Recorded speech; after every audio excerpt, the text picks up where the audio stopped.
Hi, good morning, good afternoon, good evening. Thank you so much for joining the discussion today, focusing on the 19th chapter of the book, Jesus in Our Days. We are coming to a close of our program together, and I already miss this opportunity to talk to you about this amazing book. But as you can see through the table content, we've been through 19 today, 19 topics together. But before we go over them, I just wanted to remind everyone that the psychological series by spiritual author Joanna De Angelis is a very powerful and impactful series of books. I am here honored to present some of the main ideas focused specifically in this book, and intent, just as a by the way, of this series of our live talks is to simply pinpoint, highlight, discuss some of the very, very insightful messages contained in the first book of the psychological series. Jesus in Our Days is a very small book. I like to bring that because each chapter ranges about maybe 3, maximum 4 pages of a rather small book, right? But each week we read them, and as we dive into these teachings that are given to us, those nuggets of wisdom, those pearls of wisdoms, um, I am taken by how much they they teach us, they touch us as well. In every chapter, Joanna DeAngelis, and I like to bring that up because it's a term that Joanna brings up several times throughout her work, is that her focus is to bring a Jesus that's no longer in the cross. It's an uncrucified Jesus, which just simply means it is a person, just like you and me. But in any case, I invite you to welcome Jesus in your life and to let him help you and I address some of the challenges, situations as we go through our daily confrontations, right? So to me, his therapeutical teachings teach me about health, peace, and happiness. Today, as you can see, we're on our 19th chapter, and next week we will come back to conclude the book with its final chapter, Jesus and Enemies. And here we're going to spend a few moments talking about, yes, the subtext, those are my words, of happiness and contempt, right? And I start by bringing to us the fact that 10 years ago, the United Nations declared March, specifically March 20th, as the International Day of Happiness. And since then, this is a time um, overall, and we're talking about generally speaking, right? More and more people have become to believe that our success as a country, as part of a nation within a country, should be judged by the happiness of the people. So it's really cool as we shift the entire judgment of how well you're doing, not by GDP or other economical measures, but how do you feel? How happy are you? And as difficult as it is, right? We come to term with, okay, so we're doing this. We're measuring how happy you are, and with that, we're ranking countries by the happiest or not so happy country in the world. So, which countries do you think are the most successful as they're measured in terms of happiness and, really important, overall life satisfaction? And what can we learn from them? Well, according to the 2023 World Happiness Report, that's how it's called, Finland is the happiest country in the world, and it's been measured as such for the past 6 years. Yes, Finland. It's followed by other Nordics country, Denmark, Iceland, and Netherlands, Luxembourg, Israel as an outlier outside of Northern Europe. But in any case, go look it out. It's a very interesting. But what do we learn from this report, and why is this even related to what we're talking today? Well, this report is a measurement of how uh, you, as a citizen of that country, perceive yourself to be in terms of your own happiness, right? And while these results are based entirely on a perception that will vary from your attitudinal behavior, like let's could recalibrate how I perceive my happiness versus what? No, we don't. But anyways, these results are based entirely on a self-reported perception of satisfactions, right? The attributes of the factors in the report that will lead to the sense of life is good is, and we could say yes, they're richer countries, they have a higher GBT per capita, right? They have a very strong social support systems. Let's say higher, their life expectancy is higher. They are freer. They have a greater sense of freedom of expression, and there is no evidence of government corruption, right? And interesting enough, high, high ranking in charitable living, right, and giving. So it's really interesting because if we think about it, happiness could be defined as this enduring state of mind consisting not only of feelings of joy, contentment, and other positive emotions, but also a sense of my life is meaningful, my life is valued. So happiness is a measurement of how energized I am and how I want to keep that state of mind, right? And the findings from this happiness report clearly explain this, but let's ask ourselves the following. Are we, like the factors found in the report, also trustworthy? Are we generous? Do we give? Do we participate in charity or charitable giving? Are we supportive to each other? Are we free to make the most important decisions in our lives? And, do we have the comfort or material conditions? And I keep thinking in terms of Maslow pyramid of needs, right? Where are we in that pyramid? Are we still at the bottom, struggling for shelter and food, or have we come to a position in our lives where we can really look for a higher consciousness because we do have health and income necessary to live. So as I pause here, I want us to think in terms of what the happiness report tells us.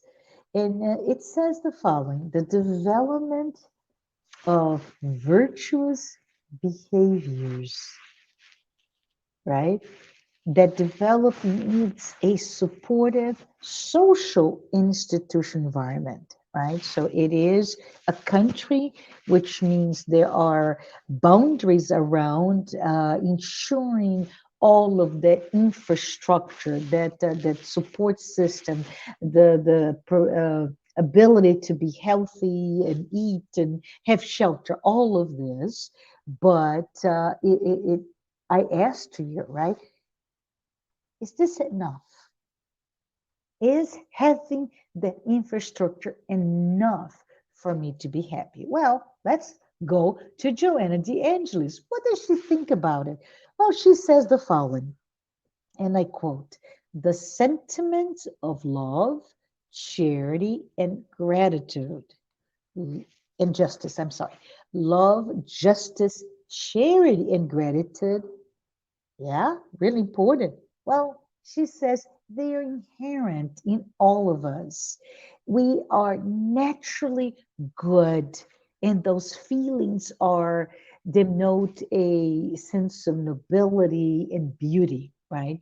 However, Joanna continues to tell us that because we are still not as evolved as we should be as as immortal spirits.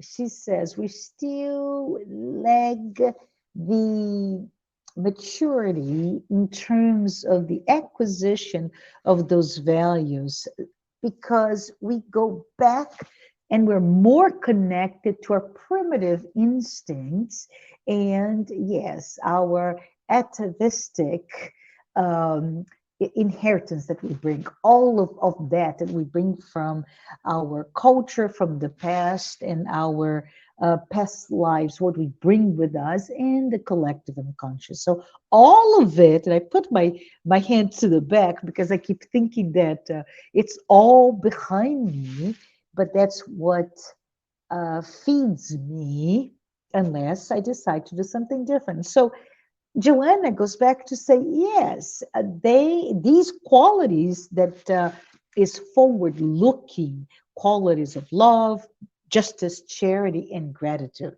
Okay, love, justice, charity, and gratitude.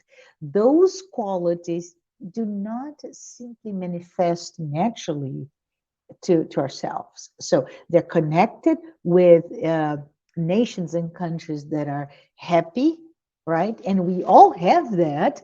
Cool to think about. Yet they don't express themselves naturally, organically. Joanna says they must be cultivated, they must be done with effort until they become an expression, an automatic expression of my own, your own, our own inner evolution. So I keep thinking to myself, unlike those so-called happy countries, right? What is that we see out there? We see actually very troubling manifestation of aggressive behavior, rebelliousness, and a sense of ingratitude. And those behaviors are really widespread. They're more common and they lead to, and I'm going to define the word because it's a big word, an important word.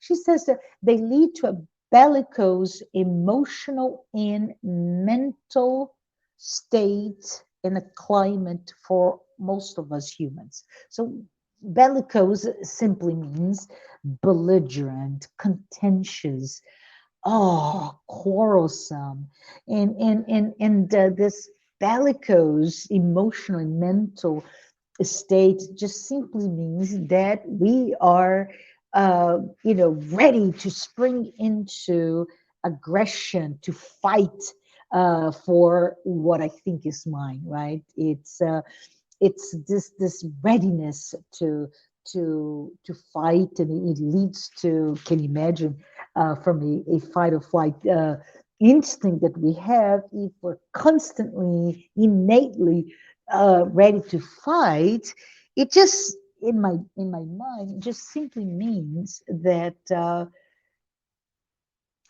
you're not at ease, You see, you're not at ease.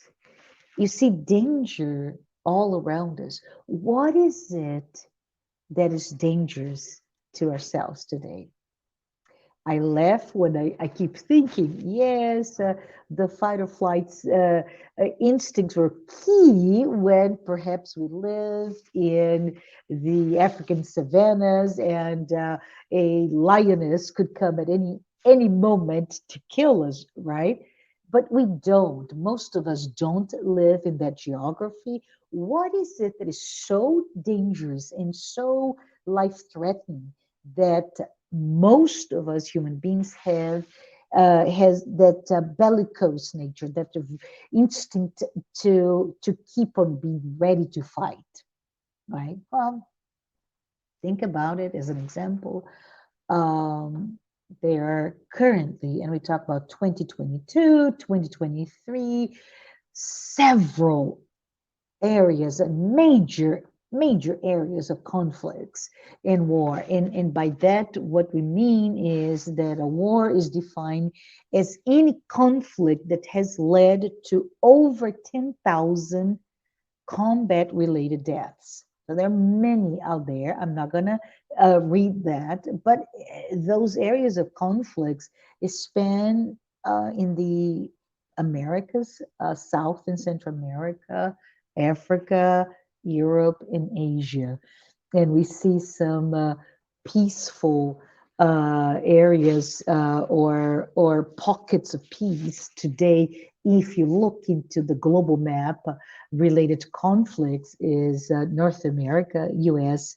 and Canada, as well as New Zealand and Australia. Good for them, right? But anyways, we start to see this point and counterpoint where happiness is innate in all of us, but we must focus on cultivating that so that we can become better at it. We can automatically, organically speaking, be ready to express that sense of goodness, love, and justice and charity, etc. On the other hand, we see many areas of conflict, which is a result of our yet very ungrateful or contemptuous nature. So, what does Joanna talk about gratitude and how can we put it all together? Joanna DeAngelis says in this chapter that ingratitude, which is, she says, is a form of contempt. So, what is contempt? Well, if we go to Webster's, in the dictionary, it defines contempt as the feeling that a person or a thing is beneath you, that a thing or a person is worthless, that person or thing deserves disregard, is scorned, it's not important.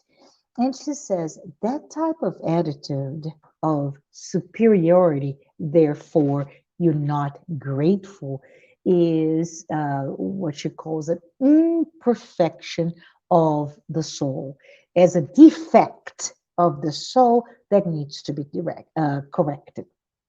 And okay, this is a lot of inputs into the discussion, right?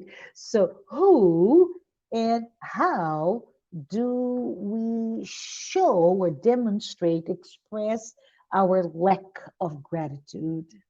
And she says, well, for the who, Joanna specifically talks about ungrateful people and or the person who can be better exemplified of as that person that finds something wrong in everything, that person that complains about everything. Nothing's good because I am ungrateful. I'm superior, I need more, and I go to an experience and I just look for what's wrong, right? And she says, well, those people are sick, right? How come, Joanna? Well, there is this perverse, her words, dissatisfaction that exemplify pride, that exemplifies this notion of superiority, and it is something that burns inside. It's not something comfortable. You're always looking for the things that are wrong. How do they do this? Well, for the how, Joanna simply says that those individuals, ungrateful individuals, they attribute all rights, it's quite interesting, all rights and merits to themselves. They deny anyone who was beneficial to them, and they show no consideration, no acknowledgement. Do you know anyone like that? Well, I know at least a couple very close to me. There is this the story of an elderly parent of a large family, and of all the children, he was approaching end of life, and all his children, right? And he looked for the one child that was really the least successful financially, or demonstrate least a sense of stability. So, in his wisdom, he says, okay, instead of, and I've seen this before, right? Instead of putting all my assets in my will to be dispersed among equally to all my children, I'm going to make sure that person receives, so that in a sense of equity, right? I'm going to make sure the person is equally able to live well, financially speaking. So they do that. They put in a will. They all signed, and that child, that one of the children, doesn't even look to say thank you. Thank you, parents, for noticing. Thank you, siblings, for providing this opportunity to me. Thank you, mother and father, for giving me something that will help me greatly. No, no sense. It was just a sense of, uh, okay, I guess it's mine. So, the way I look at it, how I interpret these words, is that this is all about being ungrateful, is all about being self centered, right? It's all about me, not about the actions, thoughts, empathetically or not, of those around me. It's all about my needs, and therefore I am self centered, and I have an egocentric attitude. And what I mean by that, and we're getting to the crux of the matter, I look into my ego as the driver for everything I do. Therefore, in a world that the ego is threatened, I'm ready to fight. Therefore, I become a bellicose person. Anyways, as we wrap up, getting close to wrap up this discussion, we are reminded that those of us, as we express our lack of gratitude, we quickly quickly forget the good. Remember, it's a mental attitude of looking what's wrong with everything. Therefore, when something good happens, I don't have the mental attitude to look. And even as I perceive the good, oh, I quickly forget them. And if I don't forget, I am quiet about the good that happens to me, right?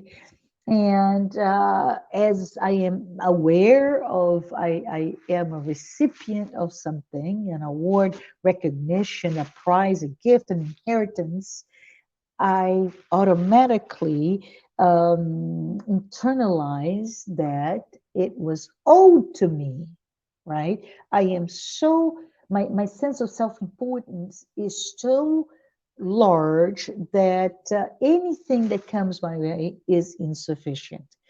I'm just keep reflecting as I'm talking to you that this could be an interesting discussion regarding the idea of a sense of abundance, of scarcity. Lots of people today are talking about it, right? How do you see yourself in that scale of an abundant life or a life of scarcity? But if you look about it, I think we can agree with Joanna De Angelis, right? When she says that ingratitude, the big words here, is a festering, right? Moral sore.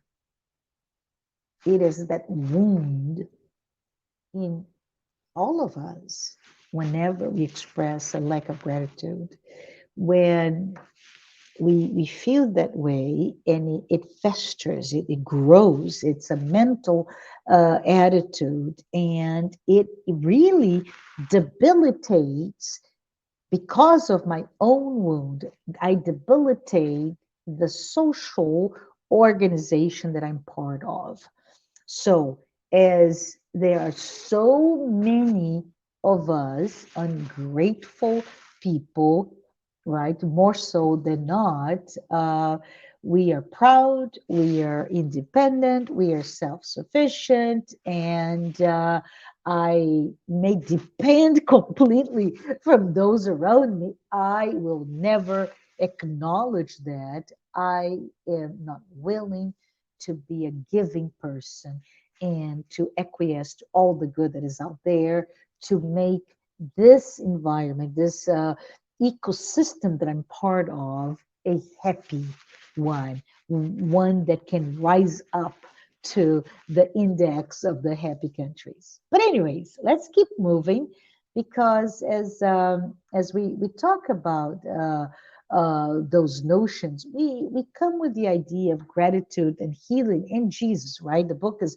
Jesus in Our Days, and yes, Jesus admonished, he reprehended all of those that were not grateful who crossed his path. And as we know, over 2000, about 2000 years ago, many of the poor, the hurt, those with a physical or a mental disabilities came to him asking, and known for and knowing of his healing powers. They went to him to look and ask for his help. And some of the examples that Joanna brings to us that I would like to also bring to you is the fact that you may remember there were 10 people suffering from leprosy. He heals all of them. And it is obvious to everyone, including Jesus, how ungrateful they were. Remember, you owe it to me to heal me, if we think in terms of self-centered, egocentric person. So one of them, just one out of 10% comes back to Jesus and recognizes and thanks Jesus for healing him from leprosy. And Jesus responds, where are the others? Were not 10 healed? So it's very interesting, right? And I pause to say, does Jesus really need us to thank him? No.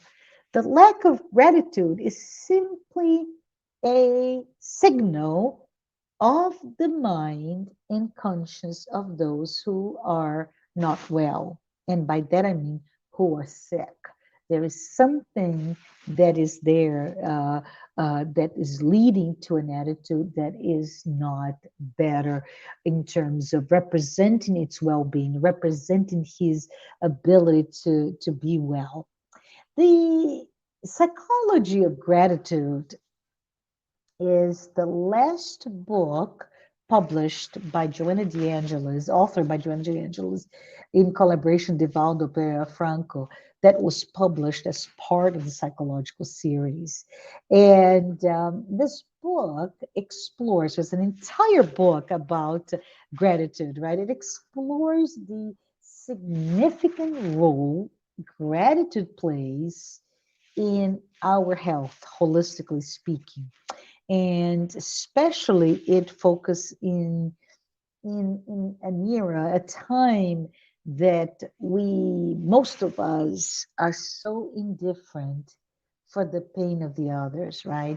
We are so apathetic, and we are becoming a society of anxious or depressed people, or on the other hand, very angry, violent, cruel people, right? So remember, we talked about it before. It's all about how do you see yourself in relation to the other in this ecosystem that we call our culture, our country that we're immersed on, right?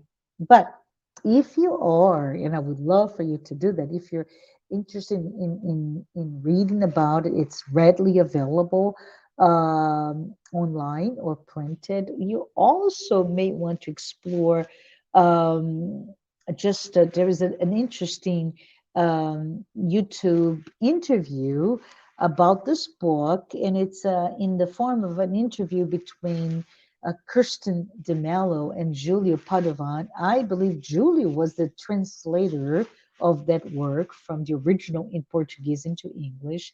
And they talk about the process of translating, but most important, what are the main highlights of the book. So I highly recommend. And before we close, I need to go back to Jesus, right? Yes, he healed those that had leprosy, and 9 of the 10 just rushed off. And it represents, of course, in this biblical narrative, how they, yes, Jesus healed them, but Jesus healed them in only external manner, right? If you think in terms of disease as a disease of the spirit, not of the body, he healed the symptom, which is the leprosy of the body. So he healed them on the outside, but the root cause that led to the disease was on the inside. And it's important for us to think about, to reflect upon the fact that inner healing can only happen when you and I become thankful, because as that a shift in I deserve to, I am thankful that this is occurring, will change us psychologically and morally. Another instance, if you want to think about it, right? He's at the last hours of Jesus. He's about to go on the cross. He's right there. He's suffering. Who came to even be there with him to support him? And I'm talking about those that he had healed. He There were blind ones that he gave the sight back, those who were deaf that were able to hear again, those who could not speak, those who were insane or delirious, those who were paralyzed, those who were considered dead in a cataleptic state, and was brought up to life, right? What happened to them? All of those forgot Jesus. All of those received something of significance in their lives, and they all failed to acknowledge. They demonstrated how ungrateful they were. And the counterpart to it is, in a conscious perspective, they knew they had forgotten, therefore, they will deal at some point with the remorse, and with remorse will lead to being sick again. And it's a cycle that no matter what, we are responsible for our feelings, our words, our attitudes, our actions. And I know I am 5 minutes over my usual time. But I wanted to finish our talk today with this notion of pride and selfishness, right? And back to Jesus. Jesus, he knew all of our weaknesses, right? And he was always concerned about reaching them and really reaching within each one of those that were healed with the origins, the root cause of what led them to be sick. So when he did that, he would remove, right, what was leading to that state of disease, etc. And one of the example of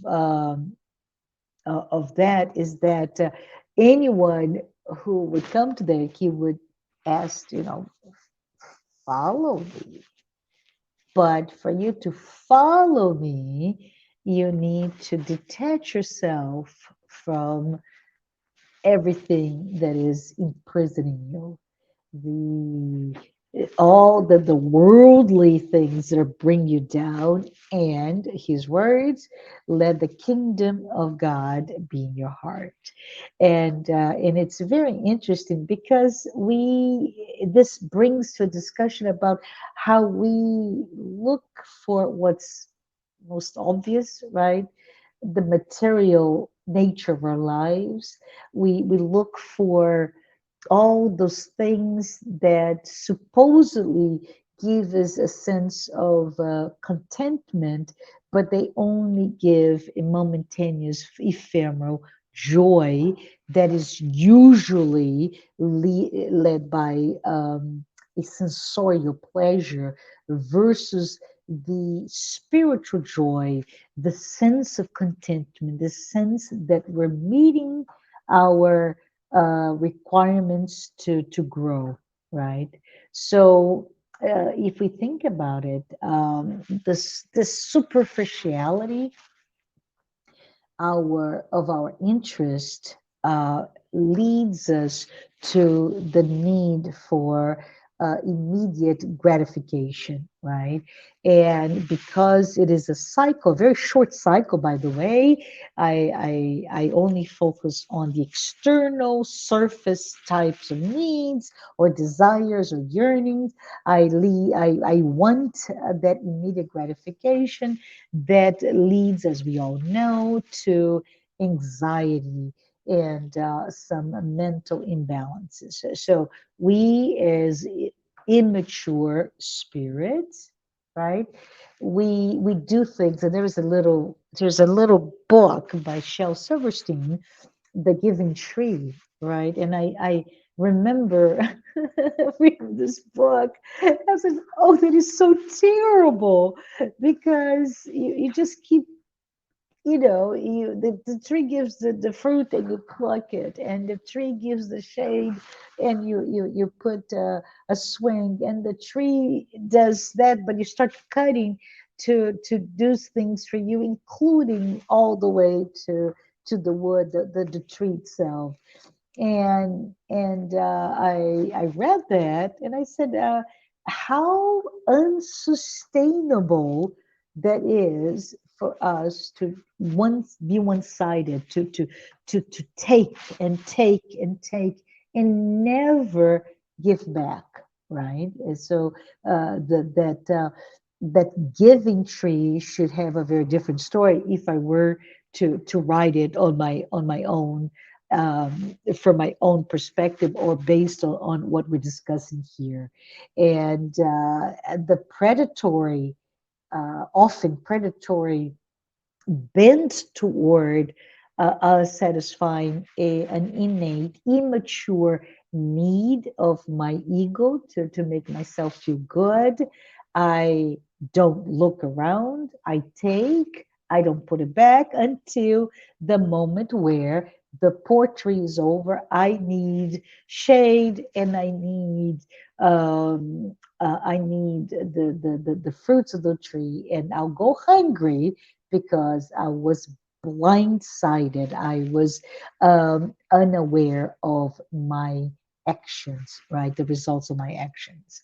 So if we think about it as a person who is ungrateful and who is proud and who is selfish, I most likely will end up alone and I will be hurting and I no longer trust anyone.